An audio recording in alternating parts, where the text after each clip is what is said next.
எண்ணமெல்லாம் சிறகடிக்கும், எண்களெல்லாம் வழி கொடுக்கும், எந்நாளும் ராஜமுகம், எளியோரின் ஏறுமுகம். எந்த நிலை வந்தாலும் வந்த நிலை மாறாத நமது Rajanilai. Rajanilai TV, channel of astrology.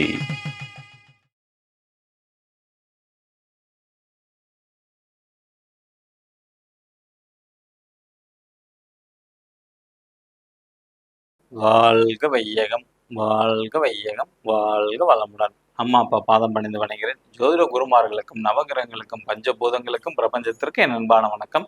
கதிரவன் மதியம் அங்காரகன் பொந்தியும் கருணை உள்ள சுரதம் குருவும் காரவன் காரியம் ராகுவும் கேதும் கருது மிக சுகமாக 11ஆம் இடம் வந்து உச்ச நிலையா நின்று பரிவோடு மகிழ்ந்தால் செய்யும் என்றோம். உலகெங்கும் உள்ள ராஜநிலை டிவி ரசிக பெருமக்கள் அனைவருக்கும் உற்சாகமான காலை வணக்கம். இன்று பிறந்தநாள் மற்றும் திருமணநாள் கொண்டாடும் அனைவருக்கும் ராஜநிலை டிவி சார்பாக வாழ்த்துக்களை தெரிவிப்பது உங்கள் ராஜநிலை எண் கணித வித்தகர் லால்குடி செந்தில். இன்றைய பஞ்சாங்கம் உத்தராயண காலம் பராபவ வருடம் சித்திரை மாதம் 4ஆம் தேதி வெள்ளிக்கிழமை. இன்று 17/4/2026 அமாவாசை. சிறப்பான ஒரு நாள். நம்ம முன்னோர்களுக்கு பார்த்துக்கிட்டிங்கன்னா தர்ப்பணம் கொடுக்கக்கூடிய நாள் இன்று அமாவாசை வெள்ளிக்கிழமை வருது. அதனால் முடிந்தவங்க மதியம் 12லேருந்து 2 மணிக்குள்ளார உங்களோட முன்னோர்களுக்கு தர்ப்பணம்ங்கிறது கொடுங்க, ரொம்ப நல்லது. நல்ல நேரம் காலை 9:30 மணி முதல் 10:30 மணி வரை, மாலை 4:30 மணி முதல் 5:30 மணி வரை. கௌரி நல்ல நேரம் மதியம் 12:30 மணி முதல் 1:30 மணி வரை, மாலை 6:30 மணி முதல் 7:30 மணி வரை. ராகு காலம் காலை 10:30 மணி முதல் 12 மணி வரை, குளிகை நேரம் காலை 7:30 மணி முதல் 9 மணி வரை, யமகண்ட மதியம் 3 மணி முதல் 4:30 மணி வரை. சூலம் மேற்கு திசை சூலம், கொஞ்சம் வெள்ளம் சாப்பிட்டுட்டு போங்க, ரொம்ப சிறப்பு. இன்றைய திதி அமாவாசை திதி மாலை 5:47 வரை, பின்பு பிரதமை திதி. நட்சத்திரம் ரேவதி நட்சத்திரம் மதியம் 12:05 வரை, பின்பு அஸ்வினி நட்சத்திரம். யோகம் விஷ்கம்ப நாம யோகம். கர்ணம் நாகவ கர்ணம் மாலை 5:47 வரை, பின்பு கிம்ஸ் துக்குணம் கர்ணம். சந்திராஷ்டமம் பூர நட்சத்திரம் சிம்ம ராசிக்கு மதியம் 12:05 வரை, பின்பு உத்தர நட்சத்திரம். கிரக நிலவரங்கள்: மேச ராசியில் சூரிய பகவான், சந்திர பகவான் மற்றும் சுக்கிர பகவான். மிதுன ராசியில் குரு பகவான், சிம்ம ராசியில் கேது பகவான், கும்ப ராசியில் ராகு பகவான், மீன ராசியில் செவ்வாய் பகவான், புதன் பகவான் மற்றும் சனி பகவான். நம்ம தமிழ் வருட பரப்பை தான் பார்த்துக்கிட்டு இருக்கிறோம்.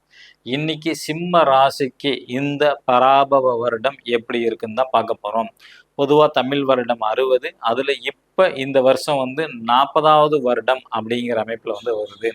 இதில் ஒவ்வொரு வருடத்திற்கும் ஒவ்வொருத்தவங்க ராஜா மந்திரி சேவகன் அப்படிங்கிறது வருவாங்க. நம்ம எப்படி 5 வருஷத்துக்கு ஒரு தடவை ஓட்டு போட்டு ஒருத்தங்களை நிர்ணயம் பண்ணுறோமோ, அது மாதிரி கிரகங்கள் ஒவ்வொரு வருஷமும் ஒவ்வொருத்தங்களா ராஜாவாக மாற்றிக்கிட்டே வருவாங்க. அதன் அடிப்படையில் இன்னைக்கு குரு பகவான் தான் இந்த பராபவ வருடத்தோட ராஜாவாக வருவாங்க.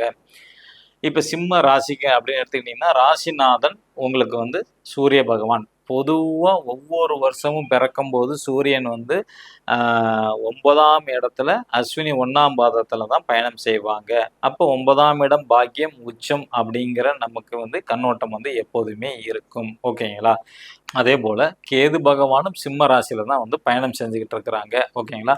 அப்போ இந்த சிம்ம ராசியில் பிறந்தவங்களுக்கு 9ஆம் இடத்துல பயணம் செய்கிறதுனா அனைத்து விதமான நன்மைகளும் கொஞ்சம் நடக்கிறதுக்கான வாய்ப்புகள் அதிகம் உண்டு இந்த வருஷ பிறப்பு நடக்கும்போது.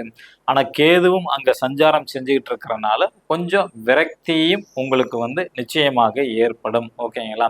இந்த கேது பகவான் இந்த வருடம் இருக்கிறனால கிட்டத்தட்ட நவம்பர் மாதம் வரைக்கும் கேது பகவான் அங்கே பயணம் செய்யறதுனால கண்டிப்பாக ஆன்மீக சம்பந்தப்பட்ட எண்ணங்கள் உருவாகி வரும். மனம் சஞ்சலமாக இருக்கும். இடமாற்றம் உண்டு. ஓகேங்களா? ஏன்னா வருடப்பிறப்பு அப்போ பார்த்தீங்கன்னா 12ஆம் அதிபதியான சந்திரன் உங்கள் ராசிக்கு 7ஆம் இடத்துல இருந்து குரு பகவானோட சாரத்தில் இருந்து உங்கள் ராசியை பார்க்குறாரு. அப்போ மாற்றம் நிச்சயமாக நிகழும்.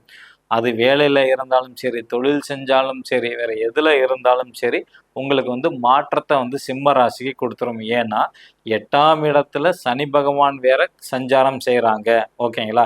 அப்போ நிச்சயமாக சிம்ம ராசிக்கு கொஞ்சம் எதிர்பார்ப்பு, ஒரு ஏமாற்றத்தை கொடுக்கும். உச்சமாக இருந்தாலும் ஒரு எதிர்பார்ப்பு, ஒரு ஏமாற்றம் கொஞ்சம் கவனம் வேண்டும். இவங்களை பொறுத்த வரைக்கும் 9ஆம் இடம் தந்தையினால தந்தை மீது அதிகப்படியான அக்கறை செலுத்துவாங்க. அன்பு பக்தி எல்லாமே இப்போ தான் வரும். தானம் தர்மம் செய்யக்கூடிய அமைப்பும் இந்த சிம்ம ராசிக்கு இப்பதான் வரும். ஓகேங்களா? அதிகப்படியான தான தர்மம் செய்வாங்க. தன் தாயோட கருத்து வேறுபாடு நிச்சயமாக ஏற்படும் சிம்ம ராசியில பிறந்தவங்களுக்கு. இப்ப சிம்ம ராசியில பிறந்தவங்களோட மாணவர்களுக்கு எப்படி இருக்கும் அப்படின்னு கேட்டீங்கன்னா, கண்டிப்பாக 5வது வரைக்கும் படிக்கிறவங்களுக்கு மாற்றம், ஸ்கூல் மாத்திருவாங்க. 6வதுலேருந்து 12வது வரைக்கும் படிக்கிறவங்க மார்க்கு கண்டிப்பாக கம்மியா தான் வரும். கொஞ்சம் கவனமாக இருக்க வேண்டும். டிகிரி படிக்கிறவங்களுக்கு வெற்றி வாய்ப்பு கொடுத்துரும். பிஹெச்டி முடிக்கிறவங்களுக்கு வெற்றி வாய்ப்பு கொடுத்துரும். போட்டி தேர்வு எழுதுறவங்களுக்கு தடை உண்டு. எதிர்பார்த்த மார்க்கு கிடைக்காது. அடுத்தது 2ஆம் இடம்ங்கிறது குடும்பம், தனம், வாக்கு, வருமானத்தை குறிக்கக்கூடியது. அதன் அதிபதியான புதன் பகவான் ஆட்டோமேட்டிக்கா வந்து பாத்தீங்கன்னா மீன ராசியில் சஞ்சரிப்பார். அப்ப 8ஆம் இடத்துல வந்து பயணம் செய்யறாரு அர்த்தம். சாரி, சனி பகவானோட சாரத்துல வந்து பயணம் செய்வார். ஓகேங்களா? இப்போ உங்களோட இந்த 2ஆம் இடத்த வந்து சனி பகவான், செவ்வாய் பகவான், புதன் பகவான் இந்த 3 கிரகங்களோட பார்வையும் நிச்சயமாக விழும். ஓகேங்களா? அப்ப இதுல வந்து பிறந்தவங்க சிம்ம ராசியில பிறந்தவங்களோட குடும்பத்துல இருக்கிறவங்க அப்படின்னு பார்த்துக்கிட்டிங்கன்னா ஒரு வருமானத்தை கண்டிப்பாக தேடிக்கொள்வார்கள். வருமானங்கிறது நிச்சயமாக வரும். ஏன்னா 2ஆம் இடத்தை பார்க்கறதுனால 3 கிரகம் பார்க்கறதுனால நிச்சயமாக வருமானம் வரும். சனி பகவானும் பார்க்கறதுனால இந்த வருஷம் ஃபுல்லா தொடர்ந்து வருமானம் வரும். ஸ்லோவா வரும், ஆனால் நிற்காம வந்துகிட்டே இருக்கும். தாமதமா இருந்தாலும் கண்டிப்பா கிடைச்சிரும். இந்த குடும்ப உறுப்புகளோட கருத்து வேறுபாடு வரும். ஏன்னா சனி பகவானோட பார்வை செவ்வாய் சேர்ந்து பார்க்குறாங்களோ ஒரு இடத்த, அப்போ நிச்சயமாக அந்த வாய்ப்பு வந்து வரும். அதே மாதிரி சிம்ம ராசியில பிறந்தவங்க யாருக்கும் வாக்கு கொடுத்துடக்கூடாது. கண்டிப்பாக வாக்கை காப்பாற்ற முடியாது சிம்ம ராசியால். அதனால அவங்களுக்கு வந்து மைனஸ் பாயிண்ட். சிம்ம ராசியில பிறந்தவங்களுக்கு தோல் சம்பந்தப்பட்ட பிரச்சனை இந்த ஆண்டு உண்டு. வியாதி சம்பந்தப்பட்டது வரும். சோப்பை மாற்றுவாங்க, பிராண்டு மாறிடும். துணி துவைக்கிற சோப்பு, குளிக்கிற சோப்பு, பவுட்ரு, சென்ட் இந்த மாதிரி பிராண்டை நிச்சயமாக மாற்றுவாங்க. அதனால அலர்ஜி ஏற்படும், ஸ்கின் ப்ராப்ளம் வரும் சிம்ம ராசியில பிறந்தவங்களுக்கு. அடுத்தது 3ஆம் இடம்ங்கிறது இளைய சகோதரன், சகோதரி மற்றும் மாமனாரை குறிக்கக்கூடியது. அந்த அதிபதியான சுக்கிரன் சிம்ம ராசிக்கு வந்து பார்த்துக்கிட்டிங்கன்னா மேசம் வீட்டில் 9ஆம் இடத்துல பாக்கியஸ்தானத்துல தான் இருப்பார்கள். ஓகேங்களா? அப்ப இந்த தம்பியா இருக்கட்டும், தங்கச்சியா இருக்கட்டும், அவங்க எதிர்பாலினம். தம்பியா இருந்தா மனைவி மேல் பாசம், தங்கச்சியா இருந்தா கணவர் மேல் பாசமா இருப்பாங்க. அப்ப வந்து பொண்டாட்டி தாசன் கூட சொல்லக்கூடிய அமைப்பு வந்து ஏற்படும். பேர் வாங்குவார். அந்த மாதிரி தன் மனைவி மீது ரொம்ப அன்பு, பாசம், அக்கறை அதிகமாக இருக்கும். அவங்களால வருமானமும் நிச்சயமாக உண்டு. ஓகேங்களா? ஒரு சில பேர்த்துக்கு அவங்களால ஒரு அவச்சொல், அவப்பெயரும் வரத்துக்கான அமைப்பு, குடும்பத்துல சின்ன சின்ன கருத்து வேறுபாடும் வந்துட்டு போகும். அடுத்தது 4ஆம் இடம்ங்கிறது தாயை குறிக்கக்கூடியது, வீடு வாகனத்தை குறிக்கக்கூடியது. ஓகேங்களா? இந்த 4ஆம் அதிபதி செவ்வாய் 8ஆம் இடத்துல மறைஞ்சிட்டாங்க. அப்ப கண்டிப்பா சிம்ம ராசியில பிறந்தவங்க தன் தாயோட கருத்து வேறுபாடு இந்த ஆண்டு அதிகமா வரும். எச்சரிக்கையா இருக்க வேண்டும். அம்மாவை ஏத்து எதுவும் பேச வேண்டாம். அது உங்களுக்கு நஷ்டம்தான். அவங்களுக்கு கலைத்துறை நாட்டம், அரசியல், அரசாங்கம், சினிமா இது சம்பந்தப்பட்ட விஷயங்கள்ல அதிகப்படியான அக்கறை வந்து வரும். பொழுதுபோக்கு விஷயங்கள்ல அதிக நாட்டங்கள் வரும். சிம்ம ராசியில பிறந்தவங்களோட தாய்க்கு அந்த அமைப்பு. அதே மாதிரி வந்து வீடு வாசல் வாங்கலாமா அப்படிங்கிற ஒரு அமைப்பு வந்து கேள்வியா வரும். ஓகேங்களா? அப்ப கண்டிப்பாக பழைய வண்டி வாங்கினா பெஸ்ட். புதிய வண்டி வந்து வாங்கக்கூடாது. சிம்ம ராசியில பிறந்தவங்க இந்த டிசம்பர் மாசம் முடிகிற வரைக்கும் வந்து பார்த்துக்கிட்டிங்கன்னா புது வண்டி வாங்கிட வேண்டாம். அடுத்தது வந்து 5ஆம் இடம் குழந்தை அப்படிங்கிற அமைப்பு. அப்ப சிம்ம ராசிக்கு 5ஆம் இடம்ங்கிறது தனுசு.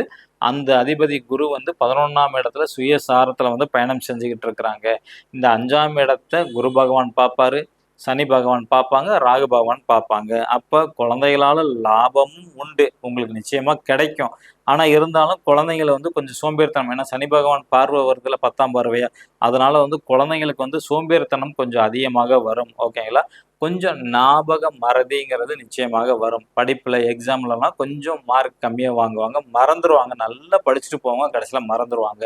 அதே மாதிரி அதிகப்படியான தூக்கமும் உங்களோட குழந்தைகளுக்கு வந்து வரும். ஓகேங்களா?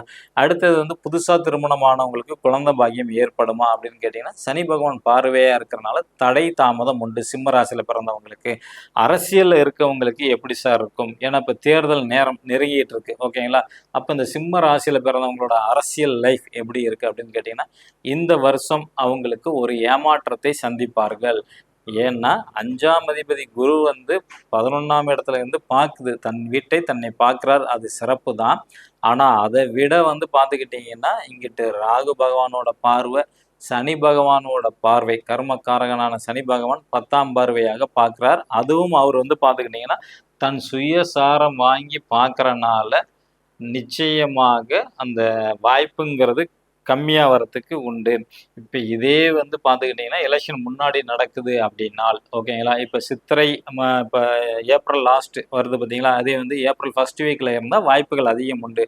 ஏன்னா சனி பகவான் குருவோட சாரம் பூரட்டாதி நட்சத்திரத்தில் போகும்போது நிச்சயமாக கொடுத்துரும். ஏன்னா அந்த குரு பகவான் இந்த லக்னத்துக்கு 5, 8 குடையவனோட சாரத்தில் பயணம் செய்வார். ஓகேங்களா, அப்போ நிச்சயமாக கொடுத்துருவார். ஆனால் அந்த சனி பகவான் தன்னோட சாரமான உத்திரட்டாதி நட்சத்திரத்தில் பயணம் செய்கிறனால 10ஆம் பார்வையாக வரனால கண்டிப்பாக அரசியலில் இருக்கிறவங்களுக்கு இந்த தடவை வெற்றி வாய்ப்புங்கிறது குறைவுதான். ஓகேங்களா, அரசியல் இருக்கவங்க தோல்வி சந்திப்பார்கள்.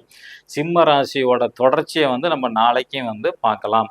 புதுசாக பார்க்கக்கூடிய நண்பர்கள் இந்த மாதிரி ஒரு பர்மனன்ட் மார்க்கர் வாங்கி உங்களோட ராசி அல்லது லக்னத்துக்கு சொல்லக்கூடிய நம்பரை மணிக்கட்டில் எழுதுங்க. எழுதும்போது உங்களோட தேவை என்ன அப்படிங்கிறது மனசில் நினச்சிங்க. திருமணம் நடக்கணுமா, நல்ல வேலை கிடைக்கணுமா, வெளிநாட்டு வாய்ப்பு வேணுமா, இப்போ குழந்தை பாக்கியம் வேணுமா, வீடு பணம் வரணுமா, அது மாதிரி எதா இருந்தாலும் உங்கள் நினச்சிங்க. தொழிலில் சில பேர் வெற்றி அடையணுமா அப்படிங்கிறத எது வேணாலும் நினச்சிக்கிட்டு எழுதலாம். நிச்சயமாக 100 நாளில் நிறைவேறும். தினைக்கும் நம்பர் மாறும். உங்களோட கோரிக்கை மட்டும் மாற்றாதீங்க.